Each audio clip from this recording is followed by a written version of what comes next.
Baik, perkenalkan nama saya Margarita Tamono, NIM 1803030178, kelas D, semester 6, program studi sosiologi, Fakultas Ilmu Sosial dan Ilmu Politik, Universitas Nusa Cendana Kupang.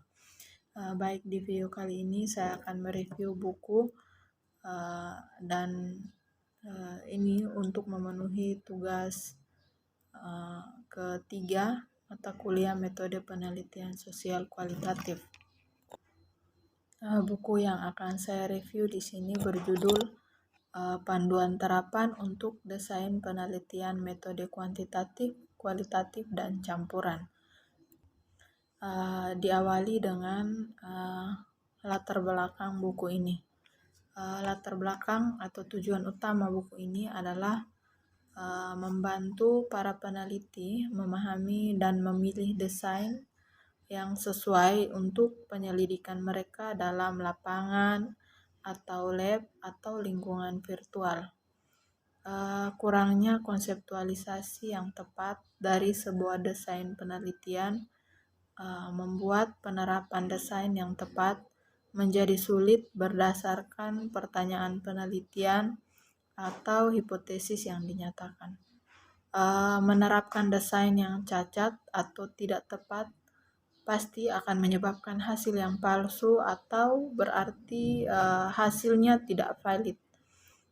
Yang berikut tujuan dari desain penelitian adalah untuk memberikan kerangka konseptual yang akan memungkinkan peneliti untuk menjawab pertanyaan penelitian tertentu menggunakan prinsip-prinsip penyelidikan ilmiah yang baik. Konsep di balik penelitian desain secara intuitif langsung, tetapi menerapkan desain ini dalam kehidupan nyata situasi bisa jadi rumit. Yang berikut tantangan yang dihadapi para peneliti. Yang pertama, memanipulasi atau mengeksplorasi sistem sosial yang diminta. Yang kedua, menggunakan alat ukur atau teknik pengumpulan data, memelihara, membadai tingkat validitas dan reliabilitas. Yang berikut, mengendalikan keterkaitan antara beberapa variabel atau menunjukkan tema yang muncul yang dapat mengarah ke kesalahan dalam bentuk efek perancu. Yang berikut dalam ilmu sosial, langkah umumnya meliputi yang pertama, menyatakan masalah. Yang kedua, rumusan hipotesis. Yang ketiga, merancang eksperimen. Yang berikut, membuat observasi. Yang berikut lagi, menafsirkan data, lalu menarik kesimpulan dan menerima atau menolak hipotesis.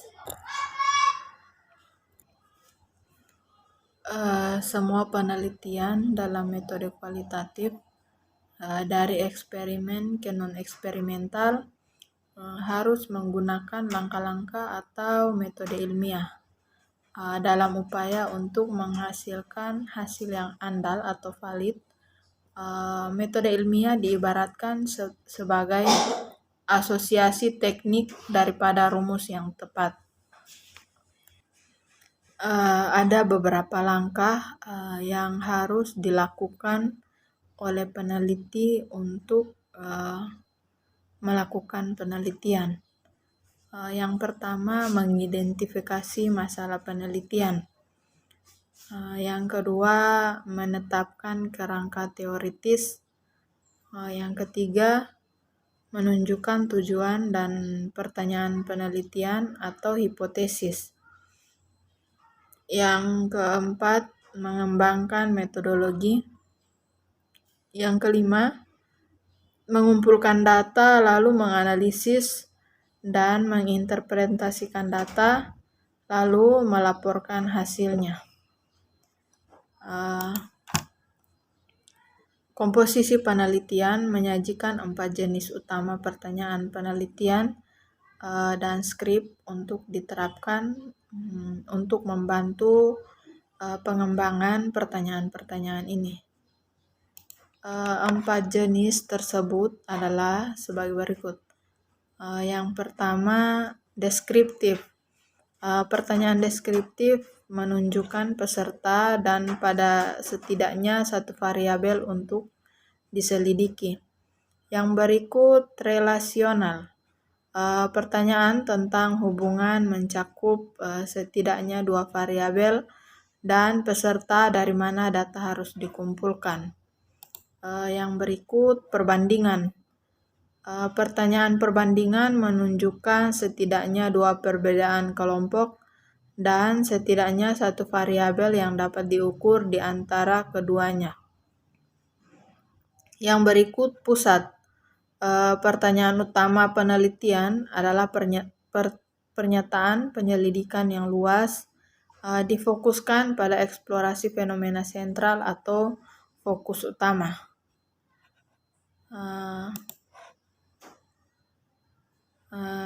Cook dan Campbell mempresentasikan 3 kondisi yang harus dipenuhi untuk menetapkan sebab dan akibat. Yang pertama, kovariat, yaitu perubahan penyebab harus berhubungan dengan akibat. Yang kedua, prioritas sementara, yaitu penyebab harus mendahului akibat. Yang berikut, tidak ada penjelasan alternatif yang masuk akal atau penyebabnya haruslah hanya penjelasan untuk efeknya. Yang berikut, ada beberapa fitur penting dari penelitian, yaitu yang pertama, manipulasi, yang kedua, eliminasi, yang ketiga, inklusi, yang keempat, penetapan kelompok atau kondisi, yang kelima, prosedur statistik. Kekuatan penelitian terletak pada pengurangan ancaman ke validitas internal. Banyak ancaman dikendalikan melalui aplikasi penugasan acak peserta. Pilihan acak aktif sisi lain terkait dengan prosedur pengambilan sampel dan merupakan faktor utama dalam menetapkan validitas eksternal, yaitu hasil generalisasi. Buku ini menargetkan komponen kritis dalam keilmuan metode, juga desain studi, yang intinya proses ketika desain penelitian yang sesuai dipilih. Buku ini berfokus pada konseptualisasi, seleksi, dan penerapan desain penelitian umum di bidang pendidikan dan ilmu sosial dan perilaku. Sekali lagi, meskipun premis umumnya sama, metode ilmiahnya diketahui sedikit berbeda dari setiap bidang penyelidikan dan jenis metode. Teknik yang disajikan di sini mungkin tidak sepenuhnya mengikuti logika yang diperlukan untuk penelitian dengan menggunakan metode kualitatif. Namun, konseptualisasi desain penelitian tetap sama. Berbagai pendekatan ilmiah yang terkait dengan metode kualitatif seperti berorientasi pada kemunculan dan penemuan kerangka kerja.